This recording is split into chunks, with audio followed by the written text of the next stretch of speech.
Olá, muito boa tarde. Em cada semana o programa Eclésia propõe-lhe uma análise aos textos da Bíblia a partir das leituras que são lidas nas Eucaristias de domingo. É o que faremos nos próximos minutos, no diálogo com o Padre Robson Cruz e Vítor Gonçalves, párocos em Lisboa, hoje convidados do programa Eclésia. Muito boa tarde, obrigado por estarem neste programa para analisarmos de facto a Bíblia e algumas páginas da Bíblia a partir dos textos que são lidos nas Eucaristias deste domingo. Iniciamos a primeira leitura, Padre Robson, é da profecia de Ezequiel, no capítulo 33.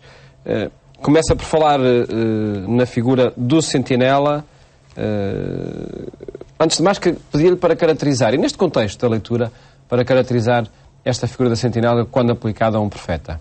Sim, nós podemos compreender que as cidades da antiguidade, o sentinela era uma figura muito importante, porque não havia mecanismos de vigilância nem de controle, digamos assim, fora, digamos, nas zonas urbanas. O que acontece é que exatamente se transfigura aqui a figura do sentinela não tanto como aquele que está a olhar a vinda do inimigo, mas como aquele que está a ver a erupção da salvação que está próxima.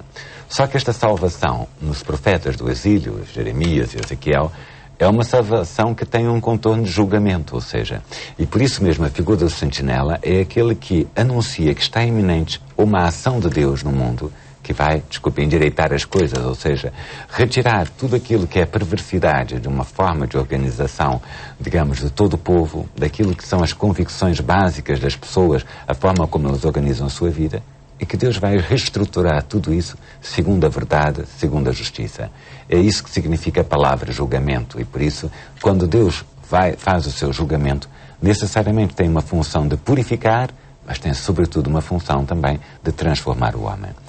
Curiosamente, a figura da sentinela aqui toma agora, digamos, uma responsabilidade pessoal, e isto vai nos aparecer novamente no Evangelho, como no Novo Testamento a Igreja se sente responsável por cada um dos homens. Porquê? Porque ao receber a palavra divina, se o profeta não a comunica, ele é também responsável pela ruína de todo o seu povo. Por isso o texto diz diretamente, quando ouvires a palavra da minha boca, deves avisá-los da minha parte. Mas isso é já a origem da vocação do próprio Ezequiel. Capítulo 13, depois novamente o capítulo 8, repetem e insistem nesta figura, ou seja, o profeta ganha, digamos, a sua dimensão e a sua credibilidade não apenas enquanto comunica eficazmente a palavra de Deus, mas exatamente enquanto vive esta solicitude por todos e cada um daqueles a quem é enviado. Se eles não se converterem, a culpa não é do profeta, mas ai do profeta se calar a mensagem que lhe foi confiada. Porquê? Porque ela é decisiva para a salvação de todos e de cada um dos homens a quem é enviado. Se ele a cala, ele é responsável não só pela sua ruína pessoal, mas pela ruína de toda uma comunidade. Padre Vítor, para ser sentinela, para comunicar esta palavra, é preciso conhecê-la, e é preciso conhecer os destinatários, não é? E é preciso, creio que, vivê-la. Sem dúvida. Porque o profeta, a sentinela aqui não é, no seguimento do que dizia o Padre Robson, alguém exterior à realidade.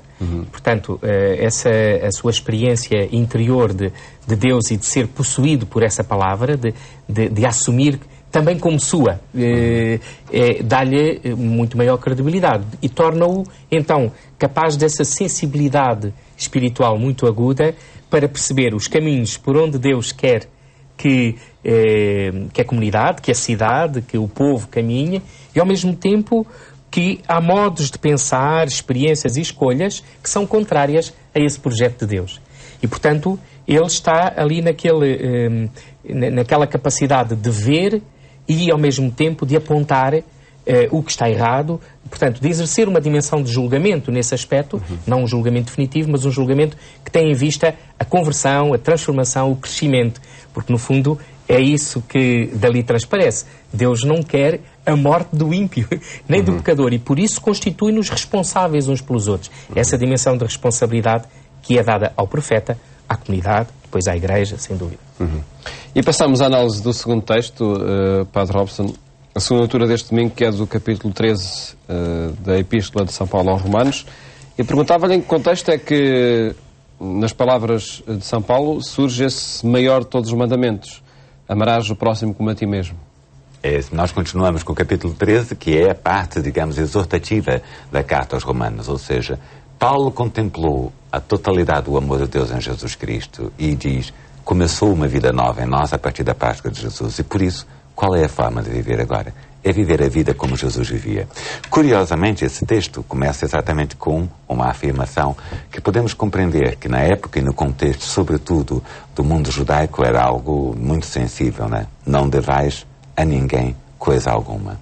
O problema dos débitos, e nós hoje em dia vemos como muitas das empresas não têm capitais próprios, funcionam sempre com capitais alheios, era uma coisa um bocadinho complicada na época. Porquê?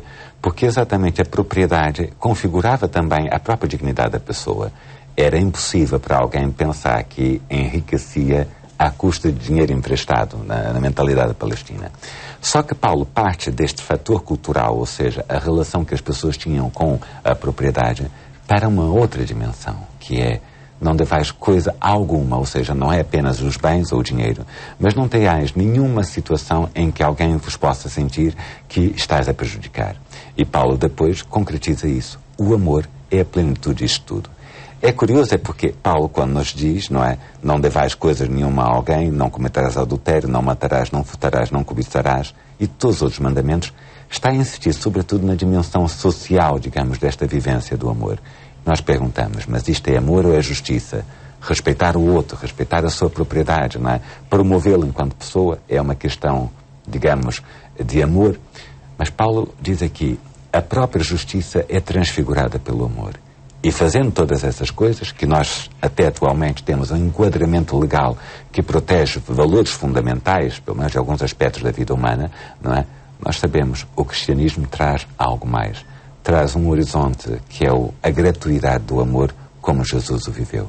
E é isso que nós chamamos caridade, o amor gratuito que brota de Deus.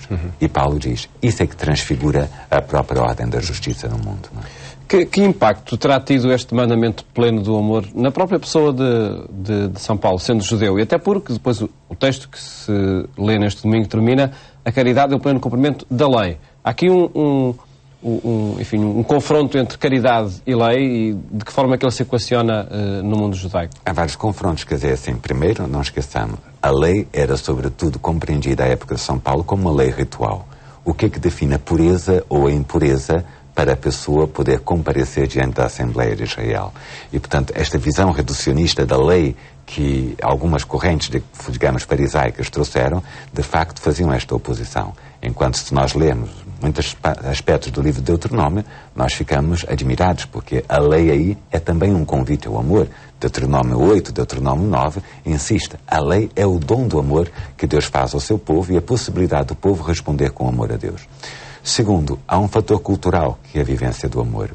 É uma sociedade muito estratificada entre os judeus e os gentios, entre os escravos e os homens livres, entre um mundo de cidadãos e todos aqueles que não são cidadãos. Numa sociedade assim, cheia de classes, cheia de padrões, onde as pessoas não podem saltar de um grupo para o outro. Quando se transforma as relações de justiça em relações de caridade, significa que a própria forma como eu vejo o outro não é tanto respeitar os limites que o meu ordenamento jurídico dizem, ou seja, eu posso, digamos, ter um escravo porque a lei o permite, não é? Mas é dizer, tens de ir além disso, ou seja, a tua forma de relacionamento com os outros tem uma medida, que é uma medida do dom da própria vida, como Jesus o fez. E isto é uma revolução social, ou seja, não permite que nenhuma distinção injusta de classes, de situações, de grupos, possam sobreviver quando o mandamento é um amor radical e total e universal. E essa, Padre Vítor Gonçalves, a verdadeira revolução do cristianismo, iniciada há 2000 anos e eternamente por cumprir, ou vai-se cumprindo, não é? E no fundo este texto é assim um pequenino manual para as decisões às vezes difíceis. Em caso de dúvida, o que é que devo fazer, como é que devo agir. E creio que a própria enumeração destes mandamentos, que tem uma componente tão importante relacional, formulados na sua perspectiva negativa, não é negativa, do não fazer, não é, mas contrapondo agora, amarás, colocam como critério de facto do agir cristão e por aí de um agir humano mais pleno, o outro, o sentido do outro. A caridade como expressão do amor, como a realização plena dos mandamentos. Nesse sentido também, creio que há aqui São Paulo assume o valor da lei.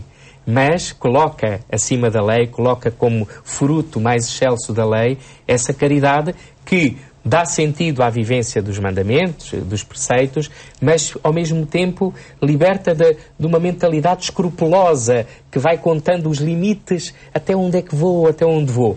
Quando entramos no campo da caridade é assim, tudo o que está ao teu alcance, Deus te pede. Portanto, é a abundância, é a generosidade, é a doação de ti mesmo que aqui subsiste. Portanto, E por isso, em qualquer realização de uma experiência religiosa, a dimensão da caridade, dessa expressão de amor, está sempre presente. Deve ser o critério de tudo, daquilo que fazemos, daquilo que nos propomos, dos planos pastorais, de uma reunião, de um diálogo, de uma conversa, como vamos ver depois até no Evangelho. Daquilo até que ajuda a quem precisa, em concreto. Exatamente, aquilo que marca a relação pessoal. A caridade não é ser bonzinho. A caridade aqui tem a ver com o maior bem que pode ser feito ao outro e que acaba também por ser feito a mim próprio. Não há aqui um interesseirismo, mas quando eu elevo o outro, acabo por elevar todo o seu meio e levo-me também com ele. Porque a necessidade de São Paulo afirmar, neste contexto e neste texto, a caridade não faz mal ao próximo. Alguém pensaria que poderia fazer mal ao próximo a caridade? Porque quando se fala do amor, nós corremos muito o risco de pensar o amor da forma como eu sinto e, portanto, reduzir a experiência do amor, digamos, apenas ao sentimento, não é? É assim, isto não é tanto brincar com aquelas imagens célebres, né? Querer atravessar as velhinhas que querem ficar no mesmo passeio, mas obrigá-las a atravessar a força. Pronto, quantas vezes é um bocadinho isso, quer dizer, o impacto e o ímpeto, digamos assim, de quem no fundo se sente movido por boas intenções, muitas vezes pode ser desastroso e por isso mesmo a caridade é sempre temperada pelo cumprimento pleno da justiça e por isso mesmo Paulo tem que, entre aspas, refriar um bocadinho algum entusiasmo, não é, que poderia haver, não é, em que a pessoa pensasse, bem, então este é amor, é sentimento, não é, e tudo vale. Não. O que vale é exatamente esta coerência que existe entre caridade e justiça. Não é? E ela tem que estar subjacente à dimensão da verdade. Quer dizer, eu não posso só querer fazer o bem para ficar muito contente comigo mesmo, não é esse o sentido. É descobrir o maior bem que pode ser feito ao outro, àquela situação. E por isso tem de haver um exercício, um trabalho de busca de verdade. Portanto, nesse sentido, a caridade é o que maior bem faz ao próximo. E creio que também se tratará de fazer bem ao próximo, ou é isso que o texto do Evangelho nos sugere. Passamos a essa análise do texto do Evangelho no capítulo 18 de São Mateus. Padre Robson, em que contexto surge essa proposta de reconciliação, sobretudo essa metodologia sugerida para a reconciliação? Ela faz parte do grande discurso eclesial de Mateus. São Mateus é o único evangelista que usa a palavra igreja propriamente dita, eclesia, não é? E tenta exatamente mostrar como é que no exercício, digamos, da vivência do reino, a igreja também modifica um bocadinho a sua forma de viver. Curiosamente, o que nós estamos agora diante é do problema concreto, não é? Do irmão que, vivendo na comunidade, não é, se constitui como um motivo de escândalo para ela. Porquê? Porque, vivendo na comunidade, continua a aderir ao pecado. E exatamente o procedimento aqui é um procedimento tripartido, não é? Primeiro, vai-se ter com o irmão. O texto da nossa tradução litúrgica diz, vai ter com o teu irmão e repreende-o. O verbo que está aqui na base é o verbo elenco. Mais do que repreender, a ideia é convencê-lo, ou seja, ser capaz de argumentar com o irmão, não tanto no sentido da crítica pessoal, mas sobretudo argumentar em ordem daquilo que são os critérios decisivos da liberdade que o reino nos traz. E, portanto, se o reino é o reino de Deus, não pode consentir no pecado. Esta ideia de convencer o irmão é exatamente aqui muito clara vivida, não é? O segundo passo é convidar uma testemunha. Nós sabemos que no livro de Deuteronômio quase sempre convidar uma testemunha para advertir alguém é num contexto judicial e quase sempre num contexto acusatório, não é? Parece que Mateus importa, digamos, a imagem da segunda testemunha, mas diz a figura da testemunha aqui não é tanto agora alguém que apenas vem declarar que o outro é culpado e, portanto, ter força legal por ser a palavra de duas testemunhas, mas, sobretudo, ser o exercício eclesial desse discernimento. É porque o convencer o outro não é convencer em função da minha opinião, mas daquilo que o Espírito, que só atua em comunidade, não é, pode de facto revelar como a verdade do reino, não é? O terceiro passo é o passo de todos aqueles mais delicado, até para a nossa sensibilidade de hoje, não é? Que é quando ele não, ou dando ouvido a uma segunda testemunha, é confrontado com a Igreja. E, portanto, agora é a Igreja no seu todo que deve discernir, não é? Como pode ajudar aquele irmão, não é? A ser convencido, digamos, que o seu modo de vida e os seus critérios não coincidem com o Evangelho. E se ele não aceitar a Igreja, ser excluído desta mesma comunhão. Eu sei que a palavra exclusão para nós hoje em dia parece dar a ideia, digamos, sempre de algo muito, muito cruel, não é? E até gostava de ouvir depois as vossas opiniões sobre isso. Mas reparem que aqui a própria dimensão da comunidade, ela mesma é um sinal da ação de Jesus Cristo. E, portanto, Jesus usa a Igreja como instrumento para que o reino aconteça. E isso significa que aquilo que é a exigência do reino, a exigência de justiça, a exigência de verdade e a exigência de amor, não é? Não pode ser subtraída por ninguém e dizer, atua em nome da Igreja. Na minha experiência pastoral é complicadíssimo, porque, sobretudo no contexto do batismo das crianças, muita gente gostaria que a Igreja reconhecesse, digamos assim, que são plenos membros aqueles que não vivem dimensões essenciais da manifestação do reino em Jesus, não é? E que, de facto, há uma autoexclusão. Quando eu não aceito viver com a Igreja, eu auto-me excluo dela, não é? O que é que significa, então, tratá-lo como um pagão e um publicano? Por um lado, reconhecer que há pessoas que, com os seus atos, com as suas atitudes, constituem uma renúncia concreta à vida do reino, significa exatamente que a comunidade não se pode rever nelas. E, portanto, desculpe, isto não é o nacional porreirismo onde toda a gente cabe em tudo. Não. Há, de facto, ser Igreja obriga-nos, como tal, a viver uma adesão a valores.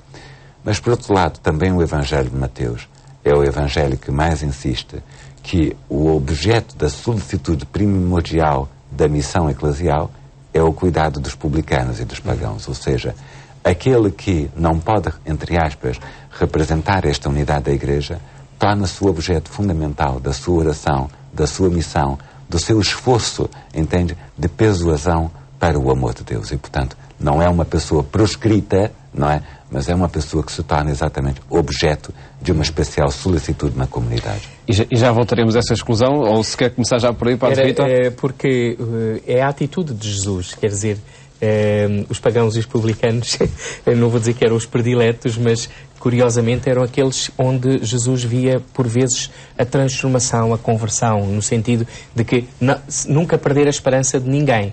Portanto, esta dimensão da identidade do ser Igreja que São Mateus aqui, que as palavras de Jesus nos dão, não quer fechar uma porta definitiva.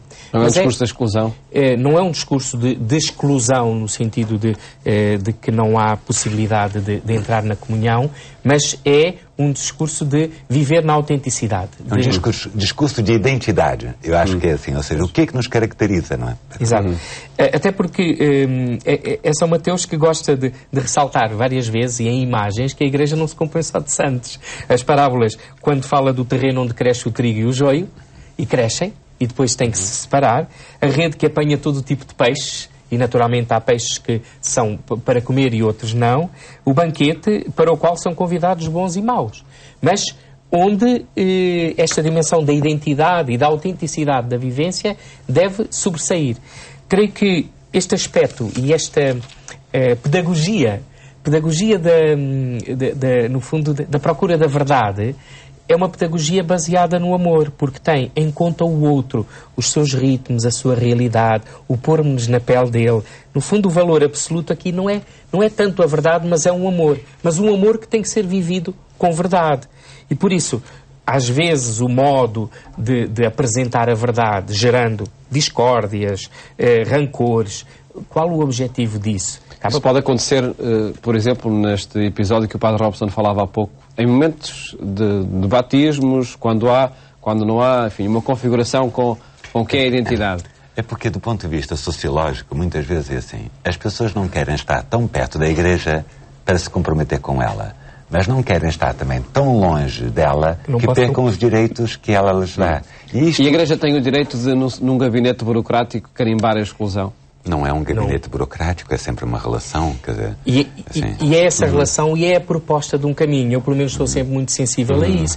É uma proposta de caminho. Creio que é muito importante clarificar... O discurso a manter e a propor, em todos os casos, é sempre o do acolhimento. E é um caminho que tem um outro desafio, que é a Igreja não é uma realidade estática, está aqui e venham cá. Não. A Igreja tem que ser uma realidade dinâmica no caminho com as pessoas. E, portanto, esse caminho supõe relação, supõe a tal dimensão de compromisso, creio que o Padre Robson aqui falou um bocadinho, que está subjacente à adesão a Cristo, à adesão a um projeto comunitário. Porque, se calhar, às vezes, isso é o que mais custa, que é... Pronto, eu cá tenho a minha relação com Deus, e depois é muito bom ser padrinho, é muito bom ir batizar, é muito bom casar, é bonito e tal. E eu acredito que não fique só nisso, mas, e mais? É preciso propor também algo mais. O que é que há aqui, de facto, também, a tal chama a torcida que fumega e a cana fendida, de que eu gosto de dizer, não devemos quebrar, Jesus dizia isso. Portanto, devemos fazer algo que possa abrir caminhos às pessoas. E quando se lhes propõem caminhos, quando se lhes propõe uma dinâmica de crescimento, há muitas recusas, mas também há pessoas que aderem espantosamente. E o texto termina, creio eu, com um grande desafio.